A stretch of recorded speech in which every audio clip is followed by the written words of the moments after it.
Aitken Aitken Cohn has been practicing in the Inland Empire for decades.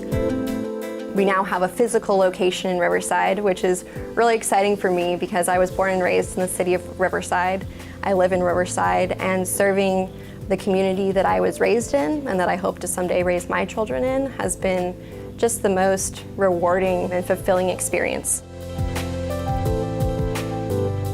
In addition to our primary practice in Orange County, we have a long and successful record of prosecuting cases in the Inland Empire. A case I recently handled came out of San Bernardino involving the tragic loss of a young mother. We represented the young mother's 3-year-old son. She was killed when a Marine driving a military vehicle outside of the 29 Palms Marine Base fell asleep behind the wheel and crossed over into the other lanes of traffic in an armored Humvee, causing a head-on collision. And we successfully prosecuted that case in the federal court in the Inland Empire, which is located in Riverside, California. One of the most difficult cases was a case involving the Vigo family. And this was a case that came out of San Bernardino. A man, his wife, and their son were killed.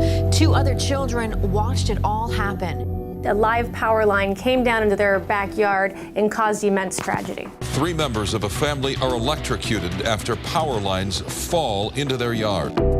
This was witnessed by both the, at the time, 16-year-old daughter and her 10-year-old little brother. And tonight, other family members say the line crashed down before and never should have happened again. So we came into the case to figure out what happened, why did this happen, and how can we make these children whole again, which we knew at the time, even then, was something so tragic, so traumatic, with these children being eyewitnesses to such trauma, that there was, little that we could do to make them whole, but there was a lot we could do to try to help them. We were contacted by a family in Riverside whose son, age 8, a boy named Jake, had had a major traumatic brain injury from a fall from a playground. When we got the case, the family was being fully blamed for the incident. Jake was being blamed for climbing on the structure, and his father was being blamed for not properly supervising him.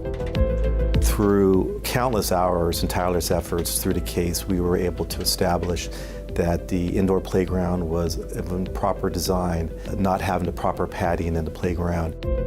They were able to have a very successful result of $20 million, which were to cover his lifetime care needs from the traumatic brain injury. As part of the resolution, the national fast food chain literally redesigned their indoor playground structures to ensure that they had proper padding, to ensure that the structure was to code. I love the Inland Empire. I love the people of the Inland Empire, and I think having a physical presence in Riverside allows us to get engaged in the community in a much more robust way. So whether it's a new client meeting or a meeting to update you on your case or a deposition, you're able to have all of those meetings here so that we can ensure you're close to home and where you're comfortable.